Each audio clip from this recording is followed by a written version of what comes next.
데살로니가 공동체를 향해 바울의 끝인사를 통하여 우리는 교회가 어떤 것을 붙잡고 나아가야 하는지를 오늘 함께 살펴볼 겁니다. 첫 번째는 신실하게 우리를 붙잡으시는 하나님을 좀 나누고 싶고요. 두 번째는 그렇기 때문에 각자 서로를 우리가 지키는 우리를 좀 나누고 싶습니다. 그리고 마지막으로는 이 모든 것을 가능하게 하는 예수 그리스도의 은혜를 설교를 통해 나누도록 하겠습니다. 먼저 5장 23절을 제가 한번 읽어보도록 하겠습니다. 평화의 하나님께서 친히 여러분을 완전히 거룩하게 해주시고 우리 주 예수 그리스도께서 오실 때에 여러분의 영과 혼과 몸을 흠이 없이 완전하게 지켜주시기를 빕니다. 여러분을 부르시는 분은 신실하시니 이 일을 또한 이루실 것입니다. 아멘. 자, 여러분에게 하나님은 어떤 하나님입니까? 사람들에게 하나님은 어떤 하나님이세요? 물어보면은 다양한 답이 나옵니다. 어떤 사람은 나에게 하나님은 사랑의 하나님입니다 라고 이야기하는 분들이 대부분이고요. 어떤 사람에게는 저에게는 좀 정의의 하나님입니다. 공의의 하나님입니다. 이렇게 이야기하는 사람도 있습니다. 대부분 비슷비슷하지만 각자 생각하는 하나님의 상이 그리고 사람들에게 하나님은 이런 하나님이야 라고 소개하는 단어가 다 다를 겁니다. 근데 바울은 오늘 하나님을 무슨 하나님이라고 소개하냐면은 평화의 하나님이라고 이야기하고 있습니다. 개역개정에는 아마 평강이라는 단어를 썼을 겁니다. 물론 사도 바울 역시 다른 서신에서는 하나님을 사랑이나 공평과 정의의 하나님이라고 소개할 수도 있습니다. 그런데 왜 하필 데살로니가 전서라는 서신에서는 평화, 에이레네라는 단어를 사용하여 하나님을 소개했을지 우리가 생각해 봐야 됩니다. 그 이유는 지금까지 바울이 데살로니가 전서를 통해 이야기했던 주제가 뭐냐면은 교회, 공동체였기 때문이에요. 재림을 기다리는 교회는 어떻게 살아가야 되나, 이 공동체에 대한 부분을 이야기했기 때문에 사도 바울은 공동체에게 평화로서의 하나님을 소개합니다. 하나님이 다스리시는 공동체의 가장 큰 특징이 있다면 바로 평화로 다스리신다는 거예요. 바울은 교회의 중요한 속성을 하나님의 평화라고 이야기하고 있습니다. 여기에 평화에 사용된 에이레네라는 단어는요, 원문을 직역하자면 무질서함, 투쟁이 없는 평정의 상태라는 뜻입니다. 무질서한 게 없다, 다툼이 없다, 투쟁이 없다, 정말 평화로운 상태다. 이게 바로 에이레네입니다. 교회론에 대해서 바울의 편지 중에 교회를 가장 정확하게 드러내는 서신이 바로 에베소서라는 서신인데요. 바울은 에베소서 1장부터 3장까지는 복음의 원리를 이야기하고요. 그리고 4장에서부터는 그렇다면 교회는 이 원리를 어떻게 적용해야 될지를 이야기합니다. 거기서도 바울은 에베소서 4장 2절에서 3절에 이렇게 이야기하는데요. 겸손함과 온유함으로 깍듯이 대하십시오. 에베소 성도들에게 이야기하는 겁니다. 여러분, 서로 복음을 알았다면 서로 상대방을 대할 때 겸손함과 온유함으로 깍듯이 대하십시오. 오래 참음으로써 사랑으로 서로 용납하십시오. 그런 다음에 이런 이야기를 합니다. 성령이 여러분을 평화의 띠로 묶어서 하나가 되게 해주신 것을 힘써 지키십시오. 여러분, 교회에서 가장 중요한 게 뭘까요? 부흥이요? 아닙니다. 부흥하고 싸움이 나면은 의미가 없습니다. 교회에서 가장 중요한 것은 성령께서 우리를 그리스도의 한 몸으로 묶으신 이 평화를, 이 하나 되게 하신 것을 힘써서 지키는 겁니다. 끊임없이 내 의견과 내 생각만이 맞고 나랑 생각이 다르면 언제든지 무시하고 더 나아가 관계를 끊어버릴 수 있는 것이 세상의 논리입니다. 세상의 원리죠. 회사에서도 그렇고요. 그리고 때로는 가족에게도 그 잣대를 들이밀 때가 있습니다. 그러나 교회 안에서는 그것이 허용되지가 않습니다. 세상과 다르게 교회라는 공동체는 서로 절대 분리가 될 수 없는 한 몸을 이루는 공동체입니다. 그래서요, 여러분, 손을 자르면은 이 손이 기능을 할 수 없듯이 나와 안 맞기 때문에 저 사람을 잘라낸다, 이것은 교회가 무너지는 것을 의미하는 것입니다. 교회에서 가장 중요한 것은 평화입니다. 그리고 이 평화는 서로를 오래 참아주는 사랑과 용납으로부터 시작이 되고 유지가 됩니다. 나를 주장하기 위해서 상대방을 내 힘과 내 논리로 누르려고 하면 할수록 교회에서는 평화가 절대적으로 사라집니다. 여러분 혹시 경험해 보셨습니까? 교회에서요 분쟁이 날 때 A와 B의 의견이 둘 다 맞는 의견입니다. 대부분 교회에서 다툼이 일어나잖아요. 이 사람의 이야기도 어느 정도 맞고요, 저 사람의 이야기도 대부분 타당성이 있습니다. 근데 이 분쟁을 해결하는 것은 뭘까요? 누가 맞다를 정해주는 게 아닙니다. 한 사람이 자신의 의견을 십자가에 못 박으며 자신을 부인하는 순간 이 모든 갈등의 문제는 해결됩니다. 여러분, 우리 교회 또한 마찬가지입니다. 우리 교회 라이트하우스 일산이라는 공동체가 평화가 다스리는 하나님의 공동체가 되기 위해서는 목회자도 자신의 논리를 성도에게 주장하지 않고 성도님들 또한 자신의 논리를 서로 간에 혹은 목회자에게 주장하지 않을 때, 하나님의 말씀이 우리를 통치하실 때 이 교회는 평화가 통치하는 공동체가 될 수 있습니다. 그러나 각자의 옳음과 각자의 타당성을 주장하면 주장할수록 교회는 이상하게 진리가 통치하는 것이 아니라 서로를 질리게 만듭니다. 각자가 이야기하는 진리는 다 똑같습니다. 여러분이 성경에서 벗어나지 않는 걸로 싸우지 않습니다. 그러나 서로의 주장이 강해지면 강해질수록 교회는 뭐가 사라진다고요? 평화가 사라집니다. 그러니까 여러분, 용납해 주십시오. 저 사람이 나랑 맞지 않는 게 당연합니다. 발은 발의 기능이 있고 손은 손의 기능이 있습니다. 눈은 눈의 기능이 있는 겁니다. 귀가 하는 기능을 눈 보고 하라고 할 수가 없습니다. 서로의 다름을 인정해 주십시오. 그리고 저 사람이 나와 정말 맞지 않는다는 것을 인정해 주십시오. 그게 바로 교회의 첫 걸음입니다. 그것이 우리 안에서 문화가 되어질 때 평화가 문화가 되어집니다. 사랑하는 여러분, 바울은요, 교회를 평화로 통치하시는 하나님께서 성도님들을 어떻게 해주시기를 바랍니까? 완전하게, 완벽하게, 거룩하게 변화시켜 주기를 하나님께 기도하고 있습니다. 바울은 그리스도께서 재림하실 때 모든 데살로니가 교회 성도님들이 흠이 없이 완전하게 지켜주실 것을 기도하고 있습니다. 사람이 온전하게 거룩하게 변화되어 간다. 이게 신학적인 용어로요, 성화라는 단어를 씁니다. 자, 그런데 이 단어를 성도님들이 많이 오해하는 경우가 있습니다. 여러분, 하나님께 우리가 구원을 받는 일, 우리가 의롭다고 여김받는 일은 우리의 힘으로 할 수 있습니까? 없습니까? 할 수 없습니다. 전적인 예수 그리스도의 은혜로만 가능합니다. 그 은혜를 믿음으로만 우리는 하나님께 의롭다 여김받는 백성이 될 수 있습니다. 이거를 신학적인 용어로 들어보셨는지 모르겠지만 칭의라고 합니다. 너는 이제 의로운 나의 자녀다. 이거는 우리가 어떻게 할 수 있는 것이 아닙니다. 그냥 예수 그리스도를 믿음으로 말미암아 하나님께서 우리를 판단하시는 거예요. 그런데 이 성화라는 것을 우리가 어떻게 해석하냐면은, 그래, 하나님께 구원받는 것은 전적인 하나님의 일이지.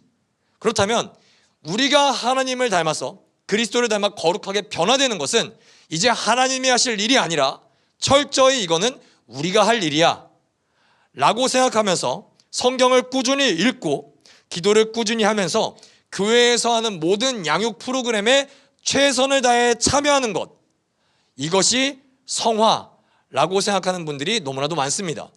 여러분, 맞을까요? 틀릴까요? 맞아요? 틀려요? 틀린 얘기라고 할 수도 없고 맞는 얘기라고도 할 수가 없습니다. 자, 여러분 질문해 보겠습니다. 여기 계신 분들 성경을 하루에 몇 장씩 읽는지 모르겠지만 과거에 성경도 읽어보셨고, 그리고 하루에 여러분들이 몇 분을 기도하는지 모르겠지만 기도도 내가 지금은 조금 적게 해도 과거에 꽤나 기도를 많이 했던 순간들이 있었을 겁니다. 그리고 우리 교회는 조금 덜 하지만 이전의 교회에서는 정말 최선을 다해서 교회의 제자 훈련이라는 훈련은 모두 다 받아보신 경험도 있을 거예요. 자, 그 모든 과거를 우리가 생각해 봤을 때 지금 오늘의 나는 100% 거룩합니까? 오늘이 100% 거룩하지 않다는 것을 여러분들이 다 인정한다면, 그럼 여러분들이 과거에 기도를 정말 열심히 하고 말씀을 정말 열심히 했고 교회의 훈련에 정말 열심히 참여했던 그 순간에는 여러분 정말 엄청나게 거룩하신 분들이었습니까? 저는 아니라고 확신합니다. 왜냐? 제 모습이 그렇거든요. 여러분, 오해하지 마실 것은요, 여러분 말씀을 읽는 건 필요 없습니다. 성경을 갖다 버리십시오. 기도 다 필요 없습니다. 교회에서 라이트하우스 일상에서 이제 모든 프로그램에도 참여하지 마십시오, 이런 얘기를 하는 게 아닙니다. 오히려 그런 활동들이 우리가 주님과 더욱 친밀하게 살아가는 일에 솔직히 도움이 많이 됩니다. 사도 바울이 지금 하는 말이 너네는 어떤 노력도 해서는 안 돼 라고 말하는 게 절대 아니에요. 그런데 사도 바울은 알고 있습니다.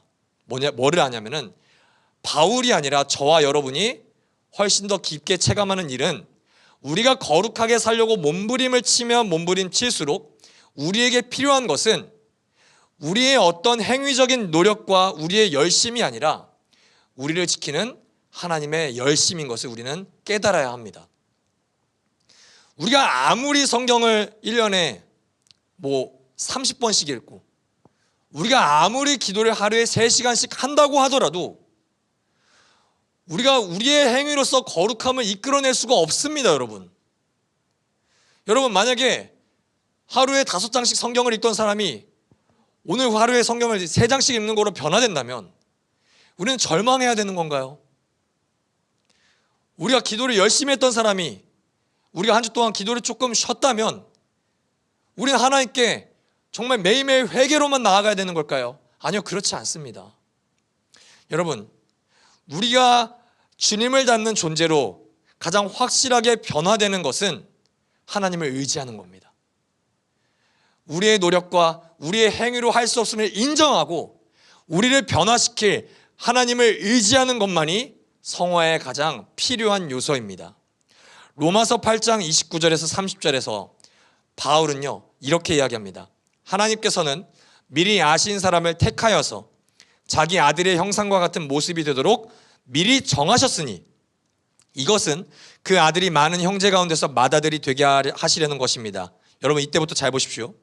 그리하여 하나님께서는 이미 정하신 사람을 부르시고 또한 부르신 사람들을 의롭게 하시고 의롭게 하신 사람들을 또한 영화롭게 하셨습니다. 할렐루야. 여러분 하나님이 우리를 이 자리 가운데 부르셨습니다. 죄인인 우리들을 하나님의 자녀로 초대하셨습니다. 이제 초대했으니까 너는 이제 하나님의 자녀니까 이제 너가 최선을 다해서 자녀답게 변화해, 이게 아닙니다. 여러분 그렇게 됐다면 우리는 하나님의 자녀다운 모습으로 변화할 수가 없습니다. 우리를 부르신 하나님께서 우리를 그리스도와 닮은 하나님의 형상으로 하나님께서 직접 우리를 변화시켜 나아가십니다. 왜냐? 하나님이 우리를 사랑하시니까요. 그리고 우리가 천국에 들어갈 때 우리가 하나님 내가 정말 천국에서 영화로운 존재로 살아갈 수 있을까요? 두려워하실 필요 없이 하나님께서 우리를 영화로운 존재로 변화시켜 가십니다. 사랑하는 여러분, 이것을 의지하십시오. 이것을 의지하지 않는다면 우리는 늘 두려움에 빠지게 됩니다. 내가 지난주보다 하나님께 행위로서 내가 덜 의로웠는데, 내가 헌금이 줄었는데, 내가 기도 시간이 줄었는데, 내가 말씀이 줄었는데 나는 지난주보다 덜 거룩한 존재인가? 아니요. 똑같이 하나님께서 거룩한 존재로 빚어가십니다. 물론 우리가 그 지난주에 우리의 모습보다 더욱더 우리의 죄성을 깨닫고 하나님을 더욱더 갈망해야겠죠. 그러나 여러분 성화는 그냥 2024년보다 2025년은 거룩하고 이렇게 수직 상승 이렇게 되는 것이 아닙니다. 성화는요 우리 안에서 하나님께서 모든 생애에 걸쳐 일하시는 하나님의 사역입니다. 다시요, 성화라는 작업은요 우리의 노력으로 이루는 행위가 아니라 하나님께서 우리 영혼 안에서 이루시는 하나님의 사역입니다. 언제 동안요? 평생 동안요. 그래서요 우리가 함부로 판단하지 말아야 될 것이 저 사람 지긋지긋하게 안 변해, 저 사람 안 변할 거야. 성도님들도 저한테 가끔씩 이런 얘기 하시죠. 목사님, 사람은 절대 안 변해요. 아니요, 변합니다. 왜냐? 변하게 하시는 주체가 그 사람이 아니라 하나님이시기 때문입니다. 1년 동안 변하지 않는다고 해서 여러분 그 사람을 함부로 판단하지 마십시오. 저희 아내가 저한테 늘 하는 말이 있습니다. 여보, 길게 봐야지. 여보도 변하는데 그렇게 오래 걸렸잖아. 물론 저도 변해야 될 게 산더미지만 하나님께서 우리가 죽는 그 순간까지 신자의 인생을 통틀어서 하나님께서 그 사람을 디자인하십니다. 여러분, 그러니까요, 나도 잘 안 변하는 그 기준을 상대방에게도 동일하게 적용해 주십시오. 여러분이 여러분의 모습을 볼 때, 와, 나 진짜 지긋지긋하게 안 변하는 거 있지 않습니까? 다른 사람에게도 있습니다. 하나님이 하나님의 시간 가운데 이 모든 것을 가장 아름다운 조각으로 조각해 나가십니다. 여러분, 그것을 신뢰해 주십시오. 할렐루야. 사랑하는 여러분, 바울이요, 기독교 역사상 누구보다 열심히 사역했던 사람입니다. 누구보다 은사가 뛰어났던 사람입니다. 근데 데살로니가 교회 성도들에게 편지를 마칠 때 바울이 이제 무슨 이야기하고 마칩니까? 데살로니가 교회 성도 여러분, 여러분의 성화를 위해서 제가 새로운 제자 훈련 프로그램을 열심히 개발하고 있습니다. 잘 따라와 주십시오. 데살로니가 교회 성도 여러분, 하루에 30분 기도했던 사람들은 1시간 기도해 주십시오. 1년에 한 번 성경 읽었던 사람들은 이제부터 최소 1년에 2번은 읽어주십시오. 이렇게 이야기합니까? 아니요, 그런 이야기를 전혀 하지 않습니다. 심지어 가장 뛰어났던 사역자인 자신을 믿고 따라오라는 이야기도 하나도 하지 않습니다. 바울은 데살로니가 교회 성도들에게 변하지 않는 신실하신 하나님을 신뢰할 것을 요구하고 있습니다. 사랑하는 여러분, 우리의 노력과 우리의 결단과 우리의 의지가 필요합니다. 그러나 그것이 전부가 아닙니다. 여러분, 솔직히 말해서요, 여러분들의 의지가 며칠 갑니까? 오래 가던가요? 여러분들의 노력이 계속 상승하던가요? 아니요, 그렇지 않아요. 솔직히 저도 그래요. 근데 우리가 지난 시간보다, 내가 예수 그리스도를 처음 만났던 때보다 분명하게 변해 있지 않습니까? 그건 누가 하신 걸까요? 내 노력과 의지요? 날마다 무너지는 내 의지가 나를 변화시켰을까요? 아니요, 그렇지 않습니다. 철저하게 하나님이 당신의 주권과 사랑으로 우리를 변화시켜 나아가십니다. 그래서 실수가 없으신, 실패가 없으신 하나님께서 우리를 거룩한 존재로 빚어나갈 것을 기대하고 의지하는 우리 모두가 되기를 축복합니다.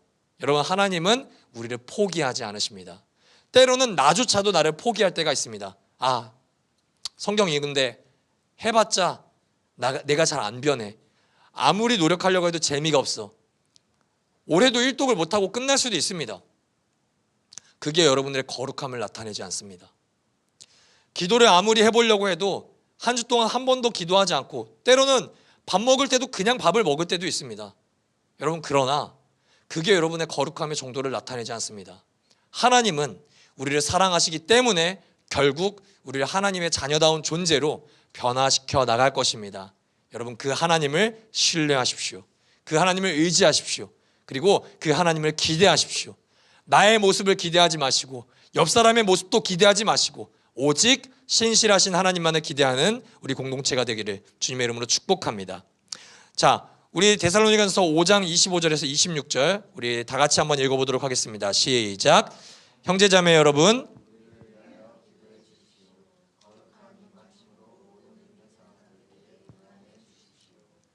데살로니가 전서는 참 짧은 성경입니다. 5장밖에 안 되는데요, 이 편지 가운데 바울은 성도들에게 이런 이야기를 굉장히 많이 합니다. 성도님들, 제가 여러분을 위해서 기도하고 있어요. 저와 디모데와 실라가 여러분들을 위해서 정말 매일매일 기도하고 있어요. 이런 자신의 기도하는 어필을 굉장히 많이 하거든요. 그렇다면 저 같으면은 이제 편지를 마무리하는 이 시점에서도 기도 열심히 할게요, 이렇게 하고 끝낼 것 같아요. 그런데 바울은 마지막에는 다른 이야기를 합니다. 저희를 위해서 기도해 주십시오. 이걸로 편지를 마무리해요. 저는요, 이것을 굉장히 많이 묵상했는데 이 바울의 마지막 기도를 부탁하는 이 메시지에서 저는 건강한 교회 공동체의 하나의 원리를 하나 배우고 나가고 싶습니다. 그건 뭐냐요? 언제든지 서로에게 기도해 주세요라고 말할 수 있는 교회가 진짜 서로를 사랑하는 교회입니다. 교회 가족들의 기도 제목을 들으면서 내가 누군가를 위해서 기도할 수 있는 것도 있습니다. 그런데 진정한 사랑의 관계는 내가 누군가를 사랑하는 것만이 이 관계가 성립되는 것이 아닙니다. 나도 누군가에게 사랑을 받는 것이 성립될 때 이 교회는 진짜로 서로를 사랑하는, 서로가 사랑하는 교회 공동체라고 저는 말할 수 있을 것 같습니다. 내가 누군가를 위해서 중보하는 것과 마찬가지로 나도 누군가에게 내가 요즘에 이런 문제가 있으니까 나를 위해서 기도해 주십시오, 고민을 이야기하고 중보해 달라고 서슴없이 말할 수 있는 관계가 형성될 때 그것이 바울이 원하는 진짜 교회가 아니었을까 저는 생각을 해봅니다. 사랑하는 여러분, 저를 위해서 기도해 주세요 라는 말을 부끄러워하실 필요가 전혀 없습니다. 부끄러워하실 필요도 없고요, 부담스러워하실 필요도 전혀 없습니다. 제가 장담하는데요, 여러분이 만약에 저를 위해서 저에게 저는 빼고, 저는 실제로 여러분들 위해서 많이 기도하니까 진짜입니다, 믿어주세요. 여러분들이 옆 사람에게 이번 주는 저를 위해서 좀 기도해 주세요 라고 얘기해봤자 몇 분 기도할 것 같습니까? 아무리 많이 기도해봐야 5분 기도해 줄 겁니다. 제가 이름은 밝히지 않겠는데요, 저를 위해 한 성도님께 예전에 1분 30초만 기도해달라고 카톡을 보냈어요. 그러니까 그 성도님이 뭐라고 했냐면은 20초 정도 기도했다 그러더라고요. 여러분, 지금 안 웃는 사람들은 왜 못 웃는지 알아요? 20초도 기도를 안 하니까 못 웃는 거예요. 지금 정지하는 게 아니라 여러분, 누군가를 위해서, 나를 위해서 기도해달라고 해봤자 몇 분 기도한다고요? 20초 기도합니다. 길면 몇 분 기도합니까? 1분 30초. 저는 여러분을 위해서 좀 더 기도합니다, 양심적으로. 여러분, 우리가 서로를 위해서 기도하는 시간이 3분 칼에 돌리는 것보다 짧게 끝나요. 근데 뭐하러 부담을 갖습니까? 그냥 기도해달라고 쉽게 이야기하십시오. 근데 제가 그 톡을 받으면서 참 기뻤던 게 뭐냐면은 20초를 기도해 주던, 이 사람을 위해서 1분을 기도해 주던 기도의 분량이 중요한 게 아닙니다, 여러분. 이 시간 동안 내가 이 사람의 하루를 생각해 보는 거예요. 이 사람이 지금 뭐가 힘들지? 이 사람이 고민이 뭐지? 이 사람이 뭐가 기쁘지?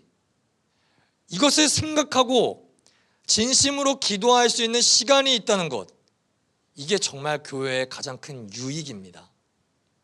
그의 슬픔과 기쁨이 그냥 제3자의 어떤 감정이 아니라 나의 감정으로 함께 공유된다는 것이, 그리고 그 문제를 내가 내 힘으로 해결해 주는 것이 아니라, 물론 내 힘으로 해결해 줄 수 있으면 해결해 주겠지만 함께 하나님 앞으로 그 문제를 가지고 나아간다는 것이 여러분, 서로에게 정말 큰 위로와 힘이 됩니다.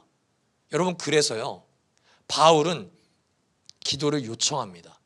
사랑하는 여러분, 저를 위해서 기도 좀 해주십시오. 아멘. 저도 여러분을 위해서 기도 좀 하겠습니다. 3분까지 바라지도 않습니다. 그냥 밥 먹기 전에라도 짧게나마 여러분, 저뿐만 아니라 우리 교회 성도님 한 분 한 분을 한번 연락을 해보십시오. 기도 좀 해주십시오. 어떤 성도님, 누구누구 성도님, 제가 요즘에 이런 문제가 있습니다. 제 힘으로 해결하려고 해보는데 안 됩니다. 그러니까 기도 좀 한 번만 해주십시오. 그렇게 기도 제목을 공유하면서 여러분들이 정말 서로의 일상을 생각하고 서로의 감정을 위해서, 그리고 서로의 삶을 위해서 기도하는 공동체가 되기를 주님의 이름으로 축복합니다. 바울은 기도를 요청하는 동시에 좀 독특한 표현을 쓰는데, 거룩한 입맞춤으로 공동체의 모든 믿는 사람들에게 문안해 주기를 부탁합니다. 여러분, 여기서 입맞춤이라는 표현이 조금 어색한데요, 이 입맞춤은요, 원래 페르시아의 인사 관습입니다. 고대 페르시아 사람들은 서로 만나면은 입을 맞추는 게 인사였다 그래요.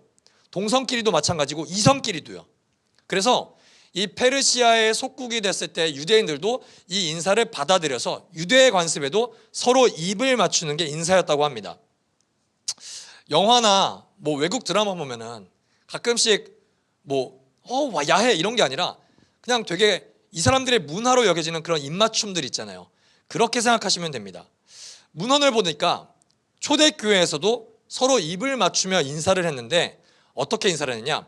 이제 그리스도인들은 예배가 끝난 후에 동성과 이성이 상관없이 인사를 하는데 성찬식 전에 서로 입을 맞췄다고 합니다. 이 성찬식이 이게 어떤 행사냐면은 그리스도와 내가 한 몸이라는 것을 고백하는 게 바로 성찬식이에요. 그리고 그 전에 성도님들끼리 입을 맞추는 행동은 자, 이제 우리가 서로 하나입니다 라는 것을 고백하는 의식이었다고 합니다. 여러분, 문안이라는 단어는요, 인사라는 행위는 모르는 사람이랑은 절대 하지 않습니다. 여러분 혹시 출퇴근 혹시 지하철 타고 가시는 분 있습니까? 혹은 버스? 네, 매일 타시죠 거의. 지하철 타셔서 옆자리에 앉는 사람은 심지어 나랑 몸이 닿을 때도 있거든요. 인사하시나요? 잘 오셨습니다. 오늘은 제 옆자리에 앉았어요. 당신을 축복합니다. 이렇게 문안하시는 분 계십니까? 저는 죄송한데 한 번도 그래 본 적이 없습니다. 아무리 성경을 읽고 있다고 하더라도요. 여러분 똑같이 인간의 존엄성을 가지고 있고요. 똑같이 사랑받아야 할 사람인데 왜 인사 안 하십니까? 왜 인사 안 하세요? 모르니까요. 좀 더 정확하게 표현해 볼까요? 이 사람과 내가 인격적인 관계가 아니기 때문입니다. 그 관계가 형성되지 않았기 때문에 인사하지 않습니다. 관계가 없는 사람들에게 우리는 기본값이 뭡니까? 무관심이죠. 이 사람이 핸드폰을 하든 이 사람이 책을 읽든 이 사람이 나랑 같은 정류장에서 내리든 말든 우리는 이 사람을 철저히 타자화시킵니다. 거리를 둡니다. 그건 당연한 겁니다. 근데 교회라는 공동체는 어떻습니까? 이 사람을 타자화시킬 수 있나요? 오늘 뒤에 앉아 계신 처음 오신 분을 다음 주에 안 올 수 있잖아요. 그래서 쌩 까는 겁니까? 아니요, 그거는 교회가 아닙니다. 교회라는 공동체는 지하철과는 다릅니다. 근데 만약에 이 교회라는 공동체가 지하철과 똑같이 오늘 누가 왔던 옆자리에 누가 앉았던 말든 관심 없고 여러분 나는 그냥 내 목적지에만 관심 있어. 나는 홍대 입구에 도착하는 것이 내 목표야. 이거에 똑같이 나는 오늘 그냥 이곳에 온 이유가 예배 드리는 게 전부야. 나는 여기서 예배 잘 드리고 말씀 잘 나한테 내 삶에 적용하고 나는 죽어서 천국 가기만 하면 돼. 여러분 그렇다면 지하철과 교회가 다를 게 뭐가 있습니까? 여러분 그렇게 되는 순간 교회는요 지하철 버스와 다를 바 하나 없는 삭막하고 황폐한 집단이 되어버리고 맙니다. 여러분 그리스도께서 우리를 위하여 우리 인생에 참여하십니다. 우리의 삶에 참여하시면 안 되는 존재가 하늘의 모든 보좌를 버리고 이 땅에 오셔서 가장 천박한 곳에서 태어나서 이 땅의 모든 슬픔과 고통에 있는 자들에게 인사를 건네십니다. 물이 부족하고 갈증을 느끼고 고통스러운 여인에게 찾아가서 물을 건네십니다. 자신이 영원한 생수라고 자신을 마시라고 자신의 인생을 그 여인의 인생에 참여시킵니다. 모든 이들을 환대하십니다. 배고픈 자들에게 자신이 양식이 되어주십니다. 여러분 그게 그리스도의 거룩한 입맞춤이었습니다. 제자들의 발을 씻기시죠. 여러분 그리스도께서 가장 거룩한 입맞춤을 누구와 함께 하신 줄 아십니까? 가룟 유다와 입을 맞추십니다. 인사를 하는 가운데 여러분 유다가 그리스도께 입을 맞춥니다. 여러분 그리스도께서 유다가 자신을 팔아넘길 것을 모르셨을까요? 아니요, 아셨죠. 저 같으면 유다가 제가 예수라면 유다가 내 입에 입을 맞춘 순간 바로 양치를 했을 겁니다. 토할 것 같아. 그러나 그리스도께서는 그것을 견디시죠. 교회라는 곳이 어떤 곳입니까? 세상의 모든 죄인들을 환대하고 입을 맞추는 곳입니다. 사랑하는 여러분, 우리 옆 사람이 그렇게 큰 사회에 무리를 일으킨 사람이 아무도 없을 겁니다. 그런데도 우리는 교회에 와서 주일 예배를 드리고 한 주 동안 하나도 관심이 없습니다. 문안을 건네지 않습니다. 저는요, 우리 대한민국 사회에서 아마 교회에서 라이트하우스 일산이라는 교회는 서로가 입을 맞추는 것을 인사로 합니다. 아마 뉴스에 나올 겁니다. 우리 교회는 그걸 하지 않을 거예요. 양치하고 싶어질 겁니다. 그런데 저는 거룩한 입맞춤이라는 이 단어를 이렇게 바꿔보고 싶습니다. 거룩한 오지랖. 거룩한 오지랖을 서로에게 좀 부려주십시오. 때로는요, 교회에 오신 사람들에게 웃으면서 간단한 인사를 건네는 것만으로도 그 사람은 예상치 못한 위로와 예상치 못한 기쁨을 느낄 수도 있습니다. 제가요, 유럽에 가서 참 행복했던 거는 거기서 뭐 딱히 행복했던 건 그렇게 많지 않았습니다. 그냥 에펠탑 보고 파리에 왔어. 뭔가 이 파리의 감성을 느껴보고 싶어. 호텔 가서 바로 잤어요. 별로 느끼지 못했어요. 근데 제가 정말 행복했던 거는 우리 교회 카톡방에서 저를 뭐 환대해 줍시다. 목사님 뭐 아프지 말고 잘 오세요. 그 카톡이 정말 저에게 큰 위로와 힘이 되더라고요. 여러분끼리의 삶에서도 마찬가지입니다. 저에게 그런 큰 힘이 되었듯이 이 예배에 오셨을 때, 그리고 예배 이 문 밖을 떠나서 여러분들 서로를 위해서 위로해 주십시오. 서로를 위해서 안부를 건네주십시오.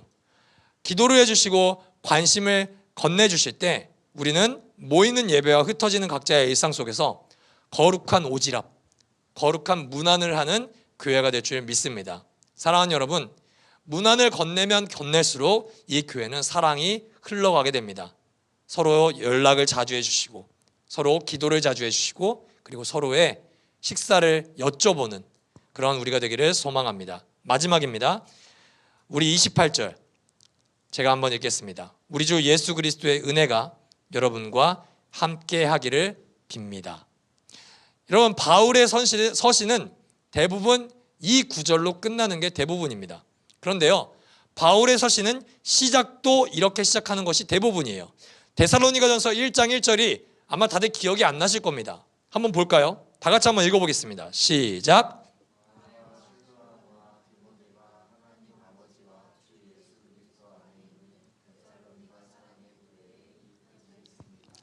은혜와 평화가 여러분에게 있기를 빕니다. 아멘.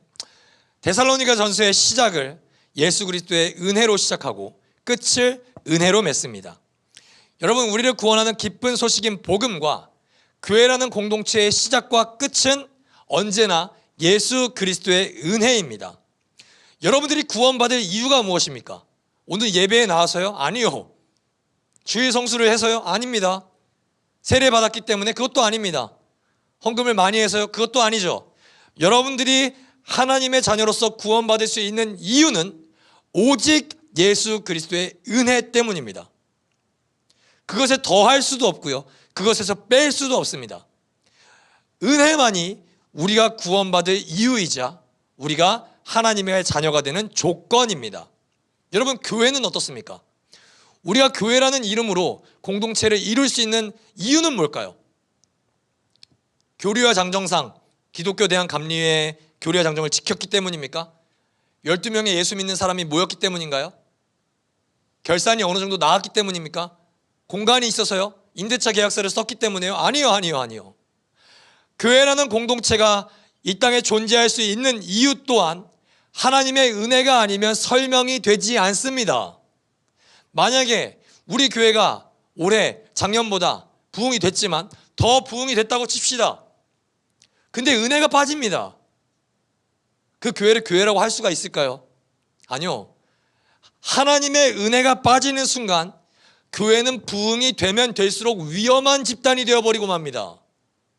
여러분, 교회는요, 왜 부흥했습니까? 우리 교회 프로그램이 좋아서요? 설교가 좋아서요? 사람들이 따뜻해서요? 아니요. 그런 조건들로 설명할 수가 없습니다.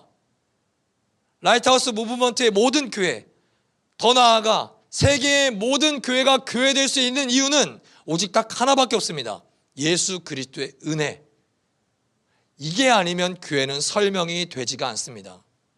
이거를 벗어나서 다른 어떠한 이유로 교회의 부흥을 설명하거나 교회의 존재의 목적을 설명한다면 여러분, 그것은 은혜가 빠진 교회입니다.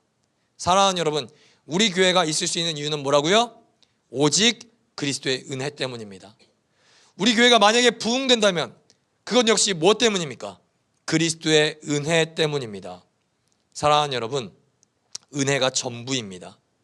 우리의 노력이 가상해서 여러분들이 저와 기도의 시간이 많아져서 교회가 부흥하는 것도 아니고요. 여러분들이 사회적인 헌신의 공로적인 이웃에게 여러분들이 열심히 봉사해서 교회가 부흥되는 것도 절대 아닙니다. 우리를 사랑하시기에 그리스도를 희생시킨 값으로 주신 선물인 하나님의 은혜만이 우리를 설명할 수 있는 유일한 수단입니다. 그리고 우리가 세상 속에서 빛과 소금으로 살아갈 수 있는 동력, 그거는 은혜밖에 없습니다. 이 은혜는요, 여러분들의 어떠함에 따라서 변하는 것이 아닙니다.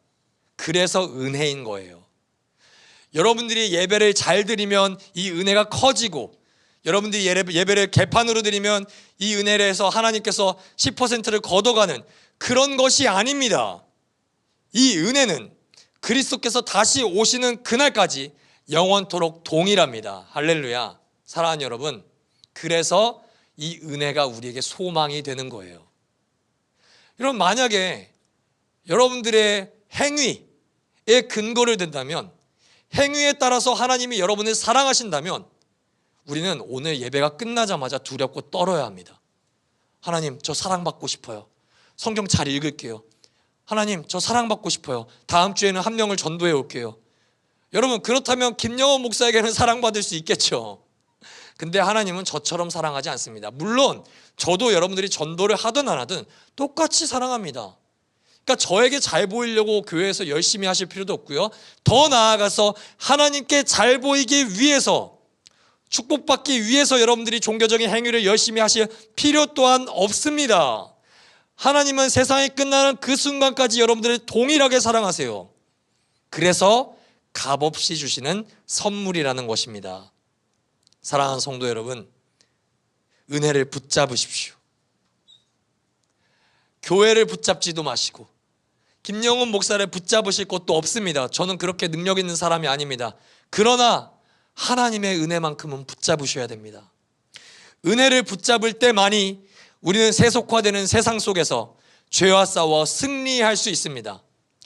은혜를 붙잡는 사람만이 죄에서 넘어질지언정 다시 한번 일어설 수가 있습니다. 왜냐? 은혜를 붙잡는 사람은 하나님의 사랑이 변하지 않는다는 것을 깨달으니까요.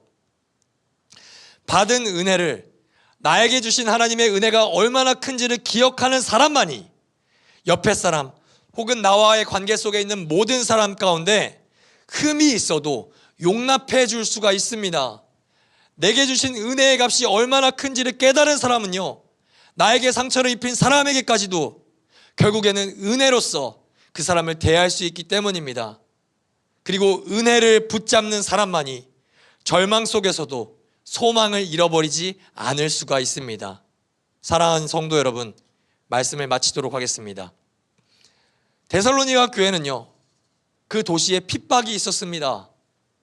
로마가 다스리는 시대 속에서 정말 어떤 사람들은 재산을 빼앗기고 어떤 사람들은 생명조차 빼앗기는 시대였습니다. 그 사람들이 예수 그리스도의 재림을 기다리면서 버틸 수 있는 비결이 뭘까요? 자신에게 주신 하나님의 은혜를 기억하는 거였습니다. 날마다 그리스도께서 내게 베푸신 은혜를 마주쳤기 때문입니다. 세상에서 주는 달콤한 유혹보다 하나님께서 주시는 그 은혜가 그들에게는 더 소중했기 때문입니다. 은혜를 기억했기 때문에 그들은 세상 속에서도 서로를 사랑함으로 소문난 공동체로 데살로니가라는 도시를 변화시킬 수가 있었습니다. 사랑하는 라이트하우스 일상 가족 여러분, 데살로니가전서 시리즈를 마무리하면서 저도 여러분에게 동일한 마무리를 적용하고 싶습니다. 우리는 은혜 없이는 살 수 없습니다. 우리는 은혜 없이는 교회가 될 수 없습니다. 우리는 은혜 없이는 서로를 사랑할 수도 없는 존재입니다. 그렇기 때문에 여러분, 은혜를 붙잡으십시오. 그리고 은혜를 누리십시오. 우리 주 예수 그리스도의 은혜가 저와 여러분 위에 영원토록 함께하기를 주님의 이름으로 축복합니다.